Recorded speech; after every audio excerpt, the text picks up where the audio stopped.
नमस्कार दोस्तों, मैं मुकेश कुमार आपका स्वागत करता हूं आनंद कॉम्पिटिटिव क्लासेस के प्लेटफॉर्म पर। आइए आज हम लोग फिर से अपना popular series target 17 BPSC most expected question को आगे बढ़ाते हैं। आज इस सीरीज का 18वां वीडियो है। इसके पहले हमने 17 वीडियो अपलोड कर चुके हैं। जिन लोगों ने इन वीडियो को नहीं देखे हैं कृपया जाके देख सकते हैं। चलिए स्टार्ट करेंगे। आज का पहला प्रश्न आपके स्क्रीन पर।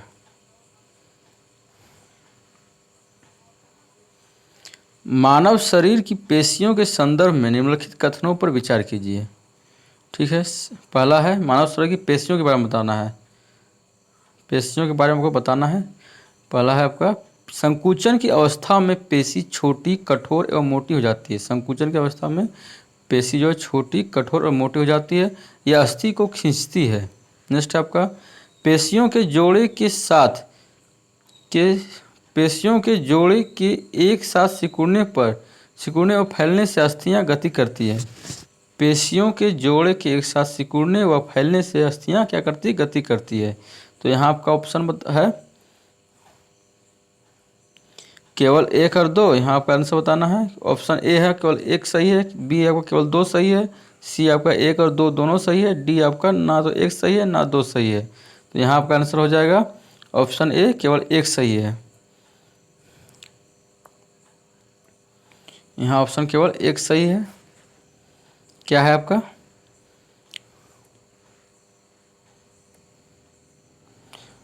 संकुचन की अवस्था में पेशी छोटी, कठोर और मोटी हो जाती है, अस्थि को खींचती है।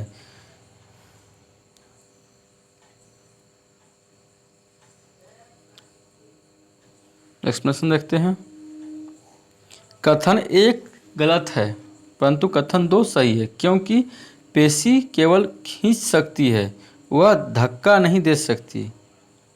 पेशी जो केवल खींच सकती है वह धक्का नहीं दे सकती। पेशियों के जोड़े के एकांतर क्रम में सिकुड़ने एवं फैलने से अस्थियां गति करती है, न कि एक साथ सिकुड़ने व फैलने से। पेशियों के जोड़े के एकांतर क्रम में सिकुड़ने और फैलने से अस्थियां गति करती है, न कि एक साथ सिकुड़ने व फैलने से। एक साथ नहीं सिकुड़ना, एकांतर में, एक करके क्रम में, एकांतर क्रम में, कभी किया कभी किया कभी किया, इस तरह से एकांतर क्रम में सिकुड़ने व फैलने से अस्थियां गति करती है, ना कि एक साथ सिकुड़ने व फैलने। एक ही साथ सिकुड़ने फैलेगा तो गति नहीं करेगा। किसी अस्थि को गति प्रदान करने के लिए 2 पेशियों को संयुक्त रूप से कार्य करना होता है। 2 पेशियों को संयुक्त रूप से कार्य करना होता है। जब 2 पेशियों में से कोई एक सिकुड़ती है तो अस्थि उस दिशा में खींच जाती है। युगल की दूसरी पेशी शिथिल, लंबाई में बढ़कर पतली हो जाती है। युगल की दूसरी पेशी शिथिल अवस्था में आ जाती है। अस्थि को विपरीत दिशा में गति प्रदान करने के लिए अब शिथिल पेशी सिकुड़कर अस्थि को अपनी पूर्व स्थिति में खींचती है, जबकि पहली पेशी अब शिथिल हो जाती है। नेक्स्ट देखते हैं। केंचुए की शरीर की रचना व उपयोगिता के संदर्भ में निम्नलिखित में से कौन सा कथन सही नहीं है? केंचुए की शरीर रचना व उपयोगिता के संदर्भ में कौन सा कथन सही नहीं है? यह है आपका, केंचुए का मेरुदंड लंबा तथा शरीर की पेशियां क्षीण एवं असंख्य होती है। केंचुए का मेरुदंड लंबा तथा शरीर की पेशियां क्षीण एवं असंख्य होती है। केंचुए में गति शरीर के पेशियों के बारी बारी से विस्तारण एवं संकुचन से होती है। सी आपका, शरीर की आधा सतह पर सूक्ष्म बाल जैसी आकृति केंचुए को भूमि पर पकड़ बनाने में सहायक करती है। केंचुए मिट्टी को उपजाऊ बनाने में सहायक होती है। तो बताना है आपका कौन सा ऑप्शन सही होगा। तो यहाँ आपका ऑप्शन आपका ए आपका राइट आंसर है, जो कि गलत है। केंचुआ एक मेरुदंड लंबा होता है, केंचुआ मेरुदंड होता ही नहीं है।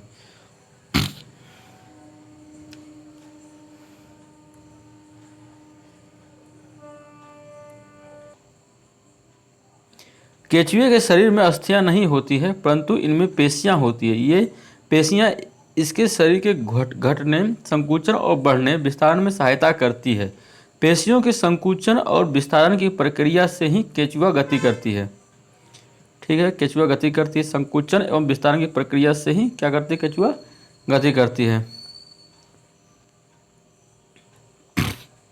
केचुए के शरीर में छोटे छोटे अनेक सूक्ष्म मिट्टी में उसकी पकड़ को मजबूत बनाते हैं। इसके शरीर में कुछ चिकने पदार्थ होते हैं जो भी इसके चलने में सहायक होते हैं। ठीक है, नेक्स्ट क्वेश्चन देखेंगे।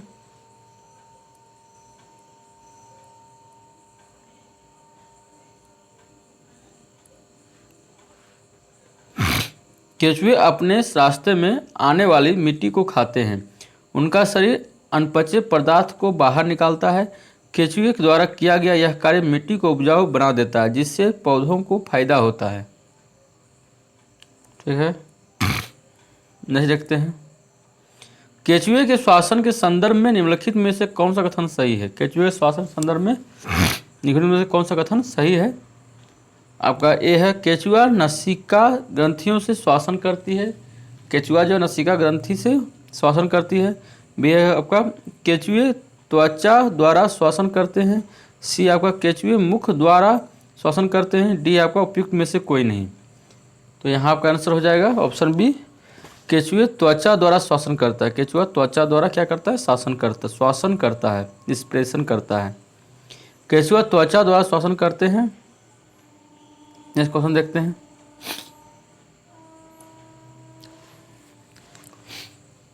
निम्नलिखित पर विचार कीजिए। पहला आपका, घोंघा का कवच इसका बाह्य कंकाल कहलाता है, परंतु यह अस्थियों का नहीं बना होता है। ठीक है, नेक्स्ट आपका, घोंघे के पेशीय पाद चलने में उसकी सहायता करती है। तीसरा को, यह कवच घोंघे के वजन को संतुलित करता है, इससे भी उसे चलने में सहायता मिलती है। तो बताना है कि उपयुक्त में से कौन सा सही है।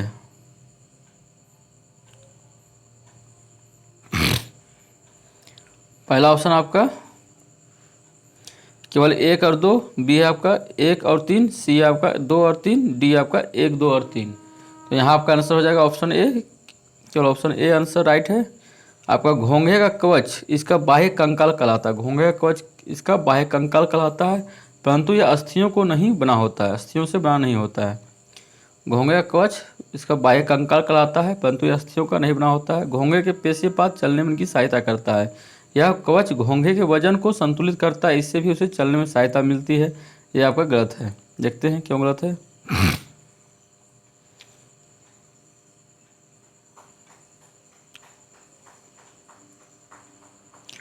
घोंघे का कवच उसका बाह्य कंकाल है, परंतु यह अस्थियों का नहीं बना होता है। यह कवच एकक सिंगल यूनिट होता है और यह घोंघे को चलने में कोई सहायता नहीं करता है। यह घोंघे के साथ खींचता जाता है। घोंघे का कवच इसका बाह्य कंकाल है, परंतु यह अस्थियों का नहीं बना होता है। यह कवच एकक सिंगल यूनिट होता है और यह घोंघे को चलने में कोई सहायता नहीं करता है। यह घोंघे के साथ खींचता जाता है। घोंघे के पाद पैर एक मोटी मंसाल संरचना के रूप में होती है, जो दृढ़ पेशियों के बने होते हैं। घोंघा अपने इन्हीं पेशीय पाद की सहायता से चलता है। नेक्स्ट क्वेश्चन आपका, 1881 में प्रथम कारखाना अधिनियम किसके समय में लागू किया गया था? 1881 में प्रथम कारखाना अधिनियम किसके समय लागू किया गया था? पहला ऑप्शन आपका लॉर्ड कर्जन, बी दूसरा आपका लॉर्ड विलियम बेंटिक, 3 आपका लॉर्ड लिटन, 4 आपका लॉर्ड रिपन। तो यहाँ ऑप्शन ए, ऑप्शन 4 आपका राइट आंसर है। क्या है? लॉर्ड रिपन के समय में 1881 में आपका प्रथम कारखाना अधिनियम किसके समय में लागू हुआ? तो आपका राइट आंसर है लॉर्ड रिपन। नेक्स्ट देखते हैं। 1835 में कलकत्ता मेडिकल कॉलेज की स्थापना किसने किया था? किसके समय में हुआ था या किसने किया था? पहला ऑप्शन आपका लॉर्ड कैनिंग, दूसरा लॉर्ड विलियम बेंटिक, तीसरा एलनब्रो, तीसरा चौथा आपका लॉर्ड डलहौजी। तो यहाँ आपका आंसर हो जाएगा option 2 Lord William Bentinck. Next आपका 1881 में नियमित जनगणना की शुरुआत किस गवर्नर जनरल ने किया था? 1881 में नियमित जनगणना की शुरुआत किस गवर्नर जनरल ने किया था? तो आपका पहला ऑप्शन है लॉर्ड कर्जन, दूसरा लॉर्ड कैनिंग, तीसरा लॉर्ड रिपन, चौथा लॉर्ड हार्डिंग द्वितीय। तो यहाँ आपका आंसर हो जाएगा लॉर्ड रिपन। लॉर्ड रिपन के समय में 1881 में नियमित जनगणना की शुरुआत हुआ था। नेक्स्ट क्वेश्चन आपका,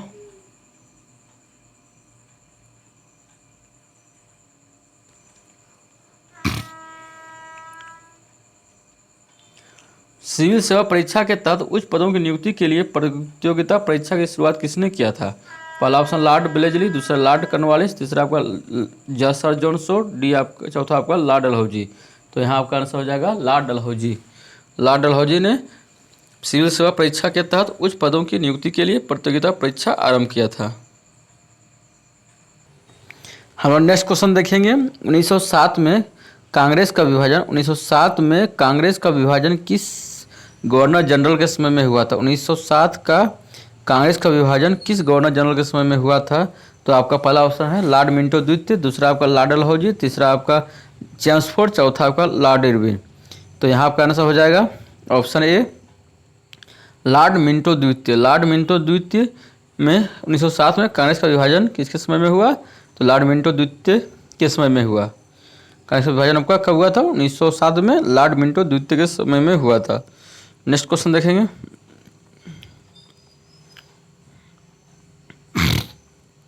1928 का साइमन कमीशन किस वायसराय के समय में आया था? साइमन कमीशन किस वायसराय के समय में आया था? तो पहला ऑप्शन आपका लॉर्ड कैनिंग, दूसरा आपका लॉर्ड डलहौजी, तीसरा आपका लॉर्ड चेम्सफोर्ड, चार आपका लॉर्ड इरविन। तो यहाँ आपका आंसर हो जाएगा, बताइए। ये तो होगा नहीं, ये भी नहीं होगा, ये आपका लॉर्ड चेम्सफोर्ड भी नहीं होगा। 1919 इसके समय में 1919 का अधिनियम आया था। तो यहाँ आपका आंसर हो जाएगा लॉर्ड इरविन। लॉर्ड इरविन के समय में आपका साइमन कमीशन आया था। नेक्स्ट है आपका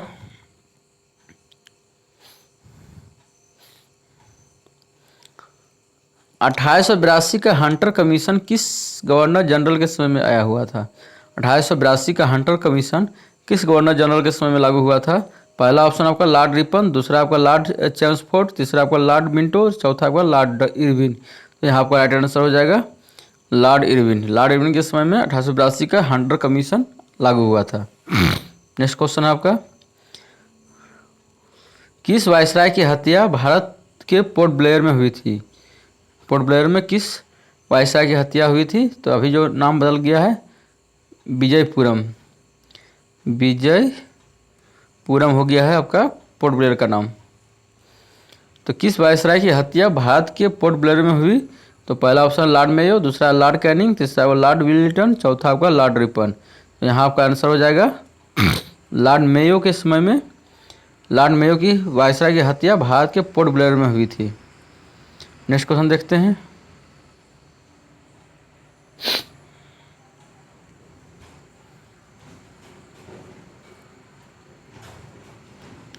आपका सही उत्तर चुनिए। राज्य को सूची 1 और सूची 2 से सम्मिलित कीजिए तथा नीचे दिए कूट की सहायता से सही उत्तर चुनिए। कूट दिया हुआ तिलचट्टा सूची 2 है। तिलचट्टा इसकी अस्थियां में वायु प्रकोष्ठ होती है। दूसरा आपका पक्षी, इसका शरीर धार रेखीय होता है। सी मछली, इसका शरीर कठोर बाह्य कंकाल द्वारा ढका होता है। सर्प, इसका शरीर अनेक वलय में मुड़ा होता है। तो बताना है कि आपको यहाँ सम्मिलित करना है। वायु पक्षी का होगा, इसकी अस्थियां अस्थियों में वायु प्रकोष्ठ होती है। बी में हो जाएगा 1, बी के साथ 1 होगा, बी के साथ आपका क्या होगा? तो 1 होगा। मछली, इसका शरीर कठोर एवं बाह्य कंकाल द्वारा ढका होता है। तो इनका शरीर धार रेखीय होता है। सी हो जाएगा। सी में आपका 2। सर्व, इसका शरीर अनेक वलय में मुड़ जाता है। ये तो डी का 4 ही होगा। तिलचट्टा हो गया, इसका शरीर कठोर बाह्य कंकाल से ढका होता है। 3 हो जाएगा। तो इस प्रकार से आपका हो जाएगा ए के साथ 3,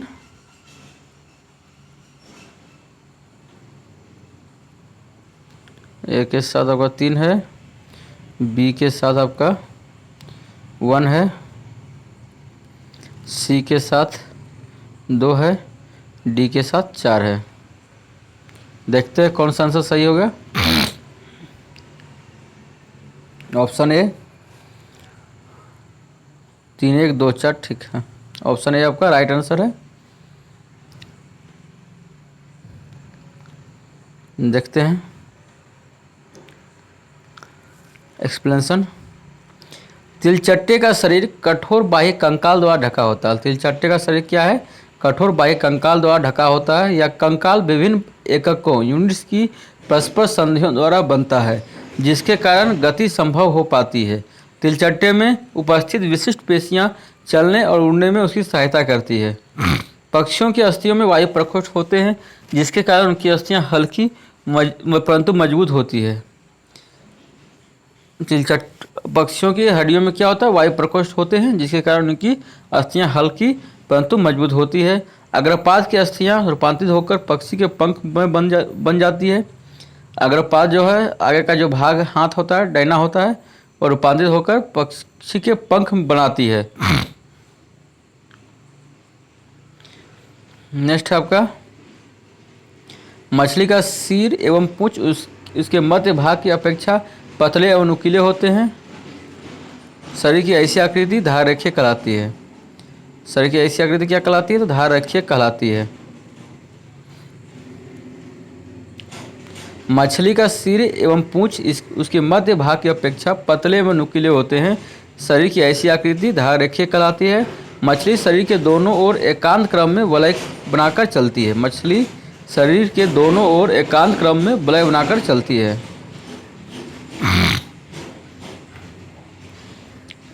सर्प का मेरुदंड लंबा होता है। शरीर की पेशियां क्षीण एवं असंख्य होती हैं, वे परस्पर जुड़ी होती है। सर्प का शरीर अनेक वलयों में मुड़ा होता है।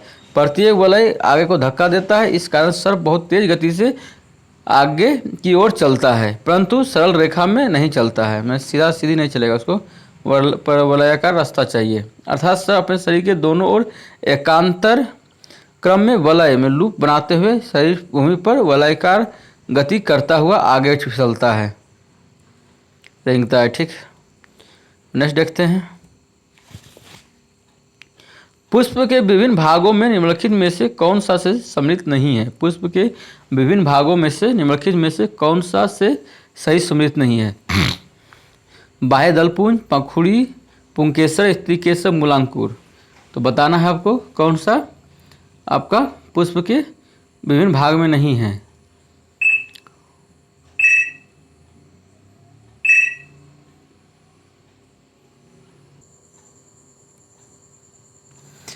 तो यहाँ आपको बताना है कि उपयुक्त कूट का प्रयोग करके सही उत्तर चुनिए। यहाँ पहला ऑप्शन आपका केवल 1, बी है आपका।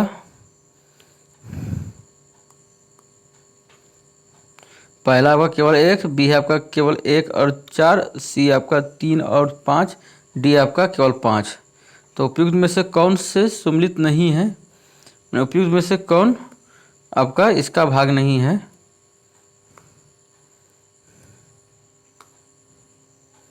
यहाँ आपका है बाह्य दलपुंज, पंखुड़ी, पुंकेसर, स्त्रीकेसर। ये आपका किसका भाग है? ये चारों का पुष्प का भाग है। मूलांकुर जो है आपका बीज का भाग है। किसका भाग है? तो बीज का भाग है। मूलांकुर आपका बीज का भाग होता है। बीज में आपका प्रांकुर और मूलांकुर 2 होता है। मूलांकुर से आपका जड़ बनता है, प्रांकुर से आपका तना बनता है। ठीक है, नेक्स्ट देखते हैं, इस प्रश्न देखते हैं इसका।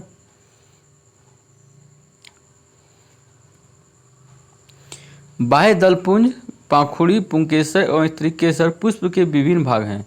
बाह्य दलपुंज, पंखुड़ी, पुंकेसर एवं स्त्रीकेसर पुष्प के विभिन्न भाग हैं।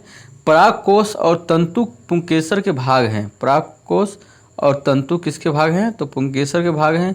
जबकि वर्तिका, वर्तिकाग्र, अंडाशय और बीजांड स्त्रीकेसर के भाग है। ये स्त्रीकेसर के भाग है। ठीक,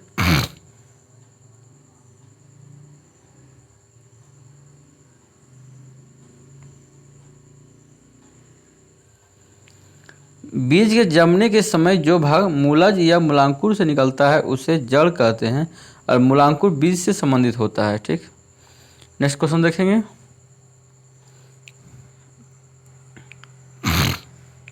पत्तियों के संदर्भ में निम्नलिखित में से कौन सा कथन सही नहीं है? पत्ती के संदर्भ में तो बताना है कौन सा कथन आपका सही नहीं है।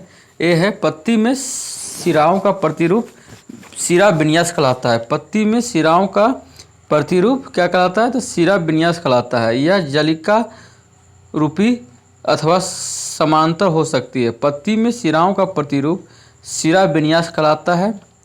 पत्ती में जो सिरा का प्रतिरूप है वह क्या कहलाता है? शिराविन्यास कहलाता है। यह जालिका रूपी अथवा समांतर हो सकता है, जाल के समान भी होता है या समांतर भी हो सकता है। बी आपका है पत्ती में पर्णवृत्त एवं फलक होते हैं। सी आपका पत्तियां सूर्य के प्रकाश की उपस्थिति में मंड संश्लेषण करती है, स्टार्च संश्लेषण करती है।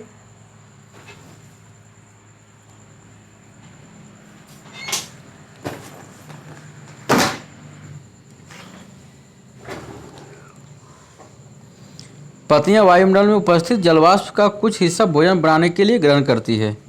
तो यहाँ आपको बताना है, तो यहाँ बताना है कि कौन सा आपका सही नहीं है। तो देखते हैं इसका। पत्ती में शिराओं का, पत्ती में आपका क्या है? शिराओं का प्रतिरूप शिराविन्यास कहलाता है। पत्ती में शिराओं का प्रतिरूप आपका शिराविन्यास कहलाता है।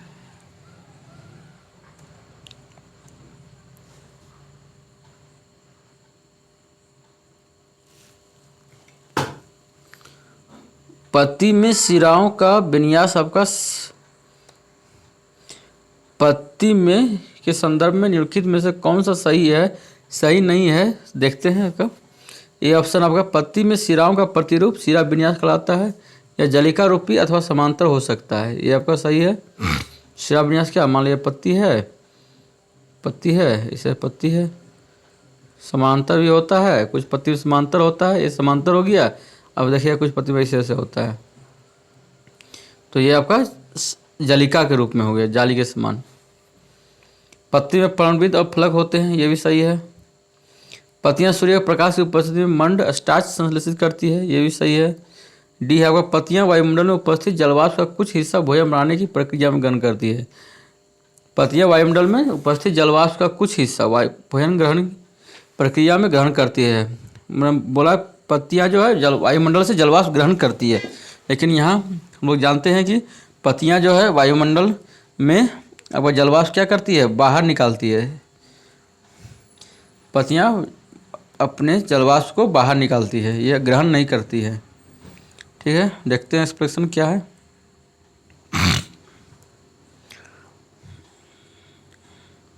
क्योंकि पत्तियां वायुमंडल से जलवाष्प ग्रहण नहीं करती, बल्कि वाष्पोत्सर्जन की क्रिया द्वारा बड़ी मात्रा में जलवाष्प को वायुमंडल में निष्कासित करती है।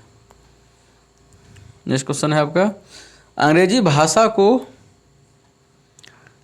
भाषा को भारत में उच्च शिक्षा का माध्यम किसने बनाया था? अंग्रेजी भाषा को भारत में उच्च शिक्षा का माध्यम किसने बनाया था? पहला ऑप्शन आपका लॉर्ड वेलेजली, दूसरा आपका लॉर्ड मिंटो, तीन आपका लॉर्ड विलियम बेंटिक, चौथा आपका लॉर्ड डलहौजी। यहाँ आपका आंसर हो जाएगा ऑप्शन तीन। ऑप्शन तीन हो जाएगा आपका।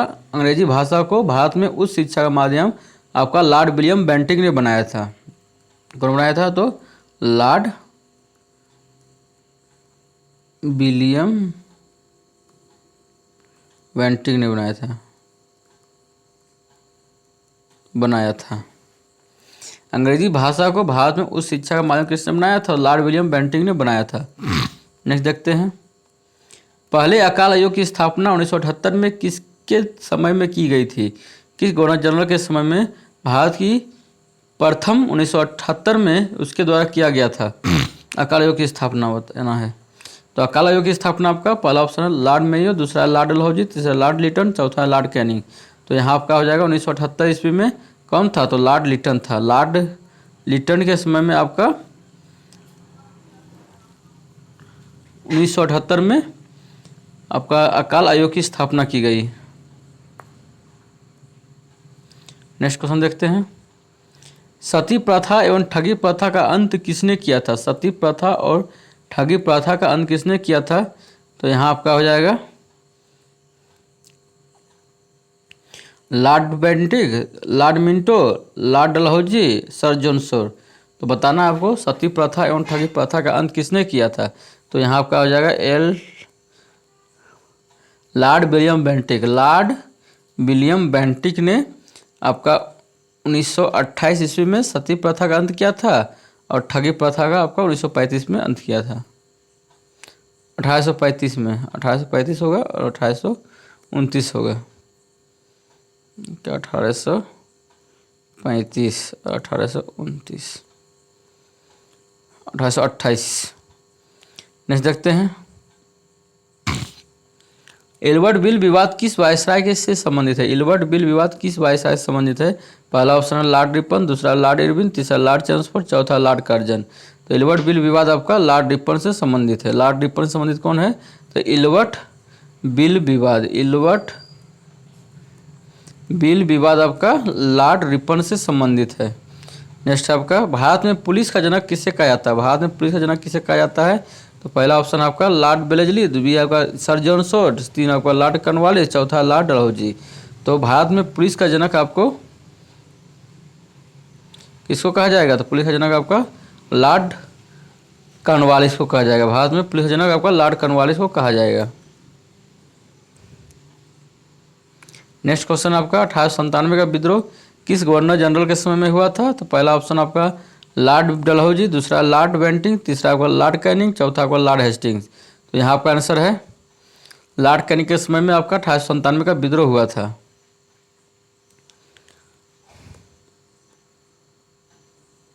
ठीक है।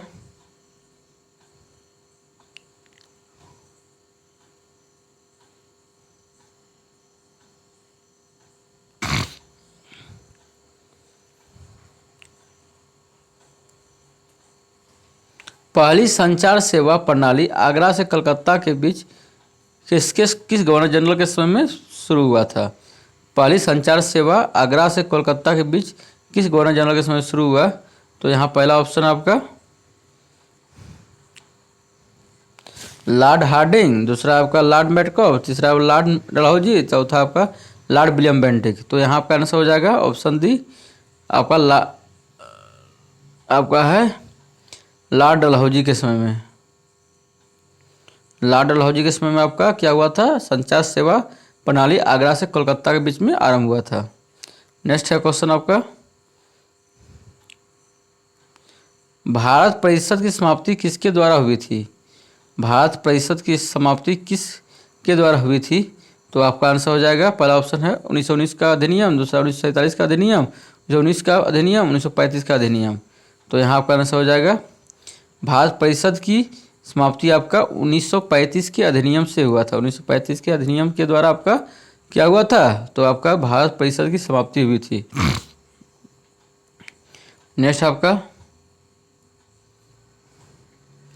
बौद्ध संघ का आभूषण किसको कहा जाता है? बौद्ध संघ का आभूषण किसको कहा जाता है?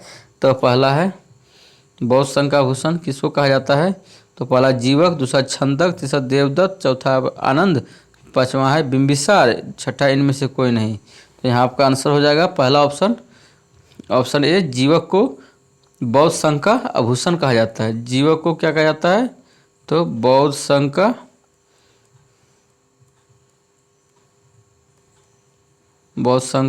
आभूषण कहा जाता है। जीवक को बौद्ध संघ का क्या कहा जाता है? आभूषण कहा जाता है। नेक्स्ट क्वेश्चन देखते हैं किस जाट नेता ने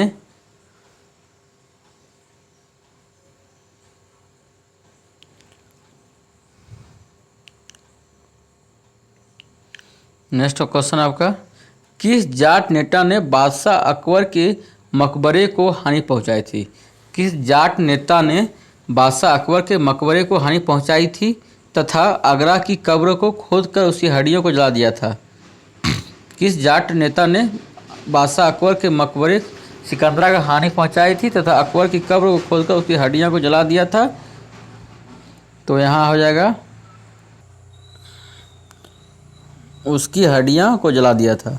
तो पहला ऑप्शन है गोकुला, दूसरा राजा राम, तीसरा बदन सिंह, चौथा चूड़ामन। तो यहाँ आपका आंसर हो जाएगा ऑप्शन 2 बी ऑप्शन आपका राइट है राजा राम। राजा राम ने अकबर की कब्र को हानि पहुंचाई थी और उसकी कब्र को खोदकर हड्डियां निकालकर उसको जला दिया था। ठीक है। नेक्स्ट क्वेश्चन आपका where would you find the Palur port mentioned in the Asian text? Palur port कहाँ पर प्राप्त करोगे? तो प्राचीन स्रोतों में वर्णित पल्लूर बंदरगाह कहाँ स्थित है? प्राचीन स्रोतों में वर्णित पल्लूर बंदरगाह कहाँ स्थित है? प्राचीन स्रोतों में वर्णित पल्लूर बंदरगाह कहाँ स्थित है? पहला है ए आपका केरल में, दूसरा कलिंग में, तीसरा कश्मीर में, चौथा कौन में। तो यहाँ आपका आंसर हो जाएगा कलिंग में। पल्लूर पोर्ट आपका कहाँ स्थित है? तो तो आपका कलिंग में स्थित है। पलूर पोर्ट आपका कहाँ स्थित है? तो कलिंग में स्थित है। नेक्स्ट क्वेश्चन आपका, निम्नलिखित में से किसने 1897 के विद्रोह को एक षड्यंत्र की संज्ञा दी थी? निम्नलिखित में से किसने 1897 के विद्रोह को एक षड्यंत्र की संज्ञा दी थी? तो पहला ऑप्शन आपका सर जेम्स आउटरम और डब्ल्यू टेलर, दूसरा आपका सर जॉन केस, तीसरा आपका सर जॉन लॉरेंस, चौथा आपका टी.आर. हॉमल्स, चौथा आपका इनमें से कोई नहीं। तो यहाँ आपका राइट आंसर हो जाएगा सर जेम्स आउटरम एवं डब्ल्यू टेलर ने 1897 के विद्रोह को एक षड्यंत्र की संज्ञा दी थी।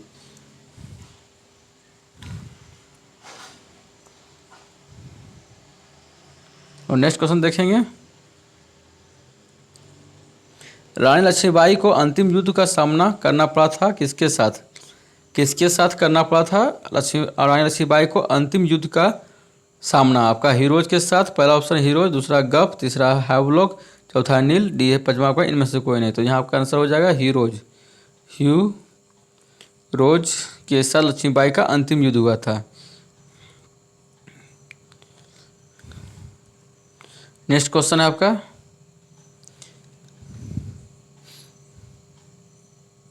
ईश्वर की इच्छा थी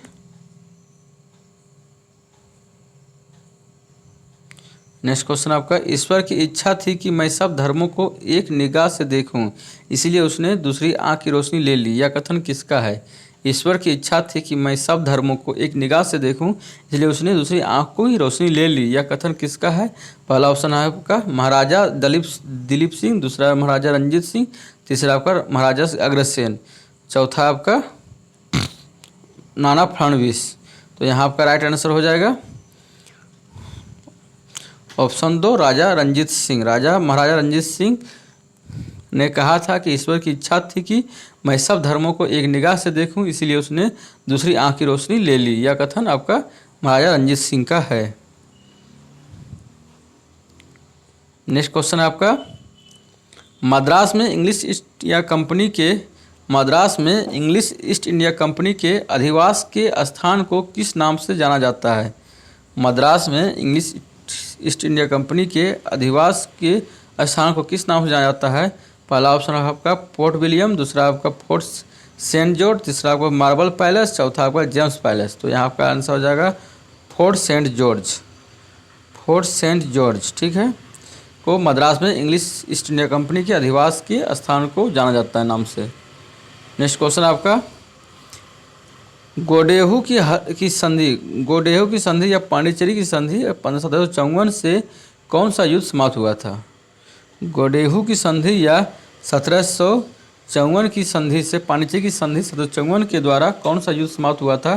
पहला ऑप्शन आपका प्रथम कर्नाटक युद्ध, दूसरा आपका द्वितीय कर्नाटक युद्ध, तीसरा आपका तृतीय कर्नाटक युद्ध, चौथा आपका प्रथम आंग्ल मराठा युद्ध। तो यहाँ आपका आंसर हो जाएगा ऑप्शन 2 आपका प्रथम आंग्ल मराठा युद्ध समाप्त हुआ था आपका किससे? तो गोडेहू की संधि से।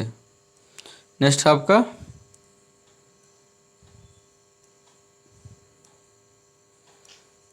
धन्यवाद दोस्तों, आज के लिए इतना ही।